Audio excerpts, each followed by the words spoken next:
আমাদের দেশের যে চিরাচরিত প্রথা, সেই প্রথা অনুযায়ী একটি সরকারকে বা যেকোনো একটি প্রতিষ্ঠানকে সাধারণত মাস ৬ সময় দেয়া হয়, যেটিকে বলা হয় মধুচন্দ্রিমা।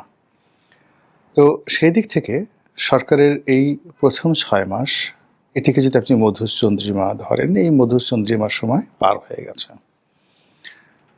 এখন সরকারের সামনে কতগুলো রূঢ় বাস্তবতা দেখা দিয়েছে। এই বাস্তবতাগুলো নিয়ে কথা বলব, কিন্তু তার আগে এই সরকারের যে শুরুটি, এটি কেমন ছিল? তার বাস্তব প্রমাণ আমরা দেখি যখন জনাব তারেক রহমান সাহেব লন্ডন থেকে এসে ঢাকার পূর্বাঞ্চলের যে ৩০০ ফিট সড়ক, এই সড়কে তিনি প্রথম পাবলিক গ্যাদারিং বা পাবলিক মিটিং করেছিলেন। সেখানে ইংরেজিতে তিনি একটি শব্দ বলেছিলেন, আই হ্যাভ এ প্ল্যান। পরে অবশ্য এটাকে অ্যামেন্ডমেন্ট করে তিনি বলেছিলেন উই হ্যাভ এ প্ল্যান। আপনারা জানেন যে আমেরিকার ধর্মীয় নেতা মার্টিন লুথার কিং জুনিয়র, দুজন মার্টিন লুথার কিং ছিলেন। প্রথমজন সে বিখ্যাত, মানে প্রথমজন, আর দ্বিতীয়জন হল আমেরিকার। তো দ্বিতীয়জন আমেরিকার, তার যে স্বপ্ন, তার যে কথা, তার যে বক্তব্য, সেগুলো নিয়ে আই হ্যাভ এ ড্রিম। তিনি একটা স্বপ্ন দেখেছিলেন ৫০-এর দশকে, যেমন একদিন আসবে যেখানে কালোরা এবং সাদারা একে অপরের সঙ্গে হাতে মিলিয়ে তারা কাজ করবে, তাদের মধ্যে হিংসা দেশ থাকবে না। তো এই তার যে বিখ্যাত স্বপ্ন, সেই স্বপ্ন বলার পরেই আততায়ীর হাতে তিনি যখন নির্মমভাবে খুন হন, তখন তার সেই স্বপ্নটি, আই হ্যাভ এ ড্রিম, সেই ড্রিমটি অমরত্ব লাভ করে। ঠিক তদ্রূপ মার্টিন লুথার কিংয়ের মতো করে জনাব তারেক রহমান সাহেব বলেছেন, আই হ্যাভ এ প্ল্যান। কারা তাকে এই বক্তব্য শিখিয়ে দিয়েছেন বা তিনি নিজে লিখেছেন বা নিজে বলেছেন, আমি এটা বলতে পারবো না।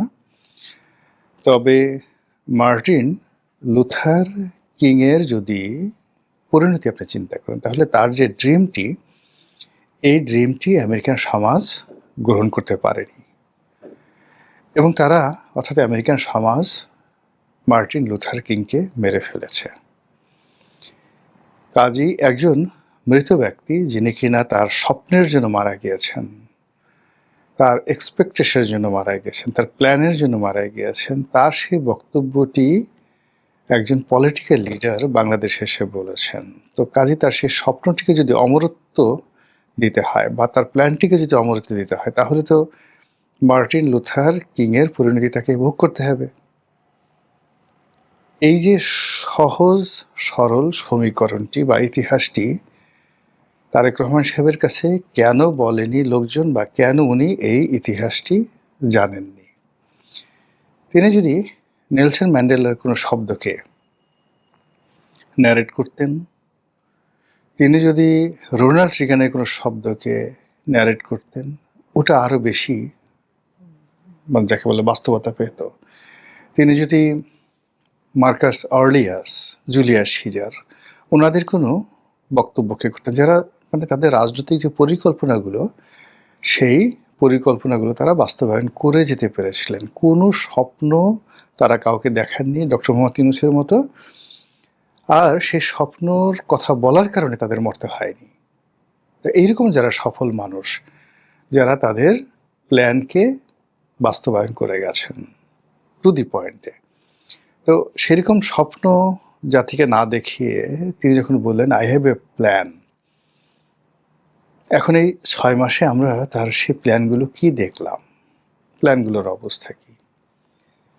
তিনি সেই তার আই হ্যাভ এ প্ল্যান বা উই হ্যাভ এ প্ল্যান, এরপরে তার সরকার ক্ষমতা এলো, তিনি তার প্ল্যান অনুযায়ী আমরা দেখলাম যে বিরাট ঢাউস প্রকৃতির একটি উপদেষ্টা পরিষদ তিনি গঠন করেছেন, একটি মন্ত্রী পরিষদ গঠন করেছেন।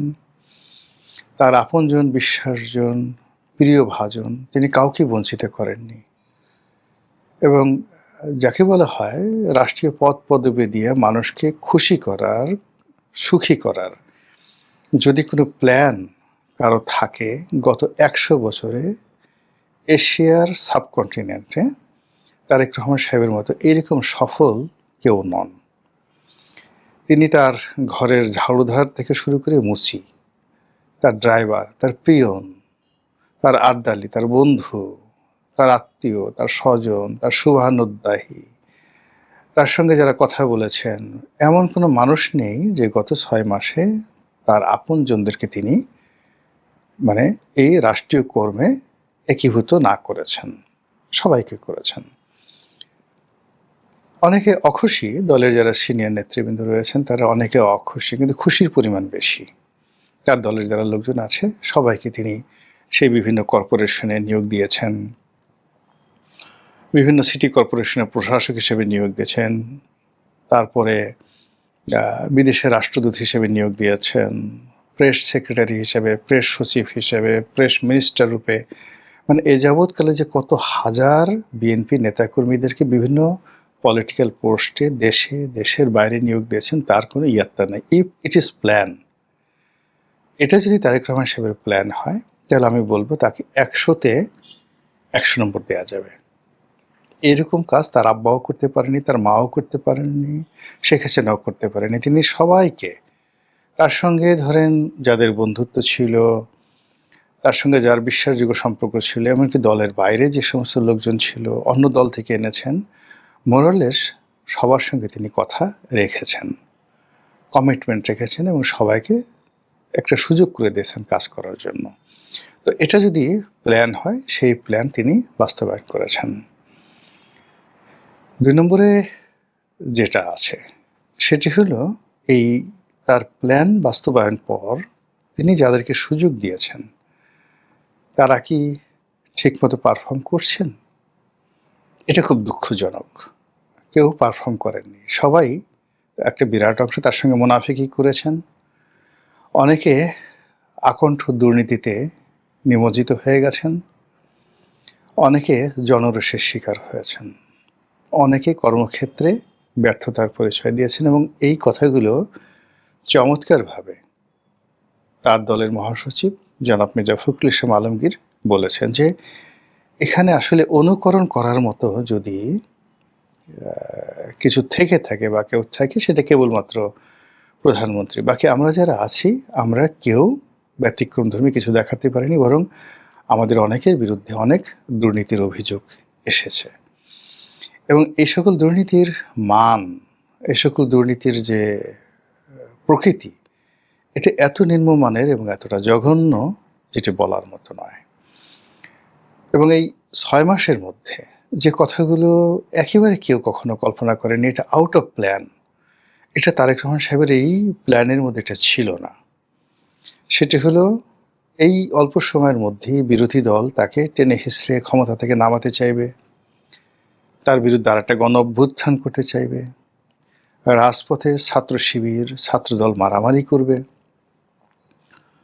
তারপর দেশের আইনশৃঙ্খলা যে অবস্থা এটা অবনতি ঘটবে, তার এবং তার পরিবারকে নিয়ে কটূক্তি করা হবে এবং তার বিরুদ্ধে সমালোচনা করার জন্য মামলা হবে, জেলে যেতে হবে। আমি দৃঢ়ভাবে বিশ্বাস করি এগুলো তার প্ল্যানের মধ্যে ছিল না, এগুলো প্ল্যানের বাইরে ঘটেছে।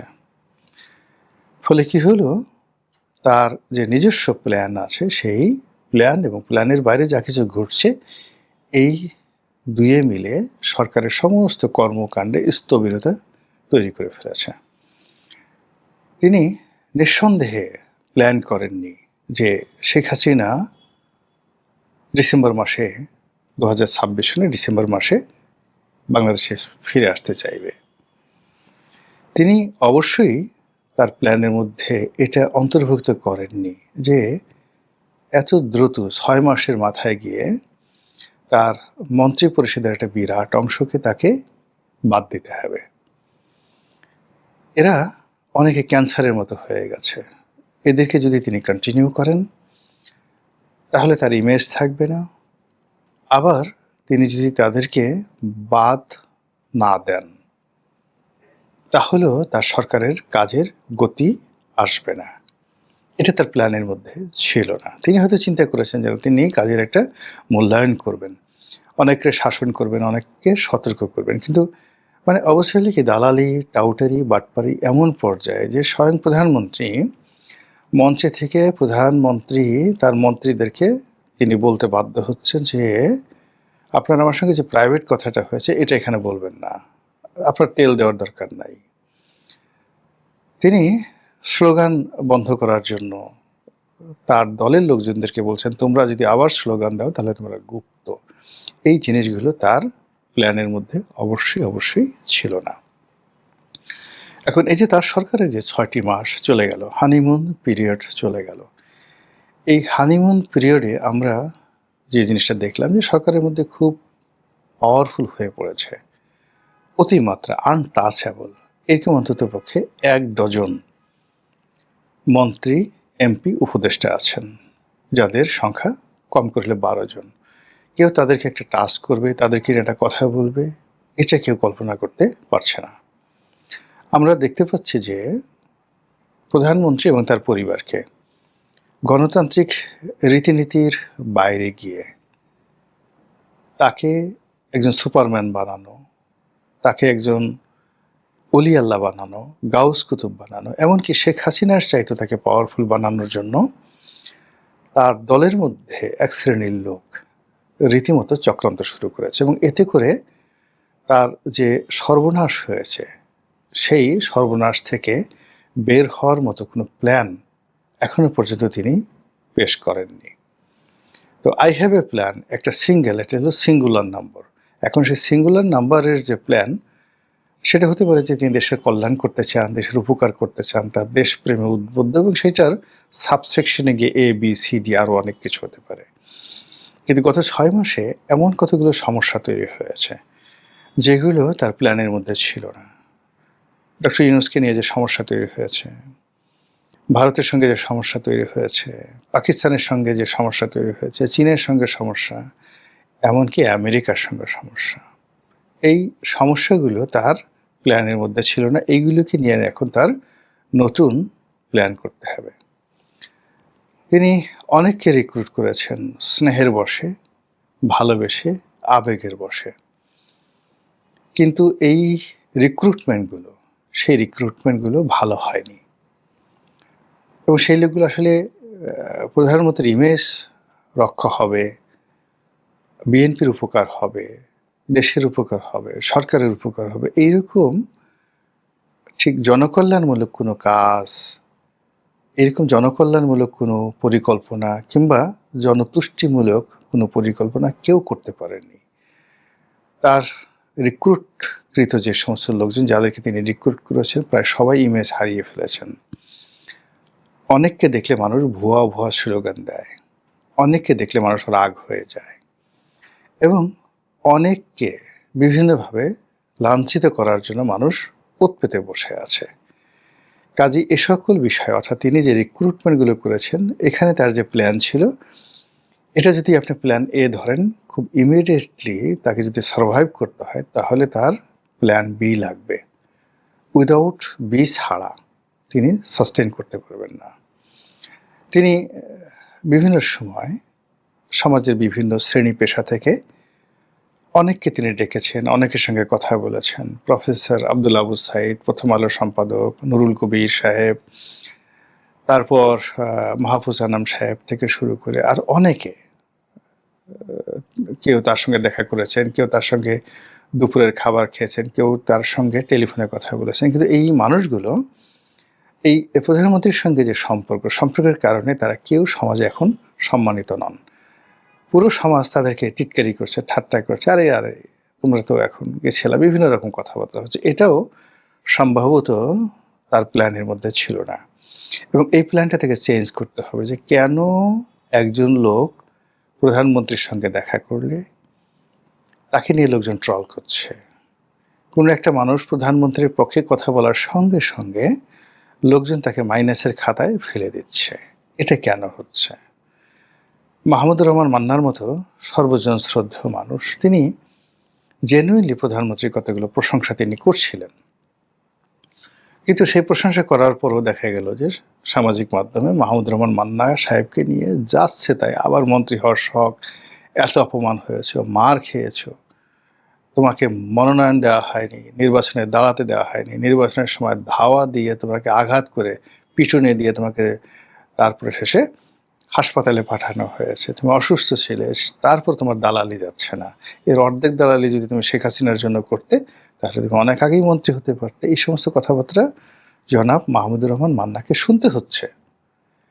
এই বিষয়গুলো, এই যে সরকারের 6 মাস এবং প্রধানমন্ত্রীর যে প্ল্যান, এই প্ল্যানের বাইরে এই ঘটনাগুলো ঘটছে, এগুলো নিয়ে মূল্যায়ন করতে হবে এবং প্ল্যান ABCD বাস্তবায়ন করতে হবে, এবং এতেই সরকারের কল্যাণ, দেশের কল্যাণ, প্রধানমন্ত্রীর কল্যাণ, আর এই প্রধানমন্ত্রীর কল্যাণ হলে আমাদের সবার কল্যাণ হবে। মহান আল্লাহ আমাদের সবাইকে